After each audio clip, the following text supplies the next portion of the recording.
أهلا يا محبي الصحة.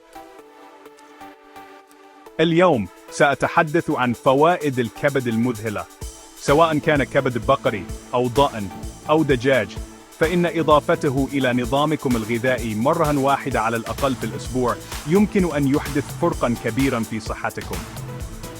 يعتبر الكبد مصدرا غنيا بالمعادن والفيتامينات الأساسية، ولكن اليوم سنركز على نجم واحد، فيتامين بي 10. هاينز أمجر. هذه المغذية ضرورية لأجسامنا، فهي تلعب دورا حاسما في تصنيع الحمض النووي وتكوين خلايا الدم الحمراء، وحتى تساعد في الحفاظ على صحة الخلايا العصبية. الآن قد تتساءلون، لماذا الكبد؟ حسنا، يعد الكبد واحدا من أغنى مصادر فيتامين بي 12. حتى حصة صغيرة منه يمكن أن توفر أكثر من احتياجاتكم اليومية. هذا يعني المزيد من الطاقة وتحسين وظائف الدماغ وجهاز مناعي أقوى. ولكن هذا ليس كل شيء. الكبد غني أيضا بالعناصر الغذائية الأخرى مثل الحديد الذي يساعد في مكافحة التعب، وفيتامين أ الذي يفيد البصر والجلد.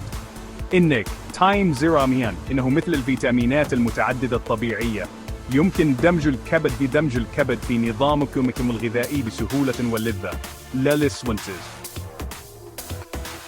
يمكنكم قليه مع البصل أو خلطه لصنع الباتيه، أو حتى إضافته إلى وصفة كرات اللحم المفضلة لديكم. الخيارات لا حصر لها.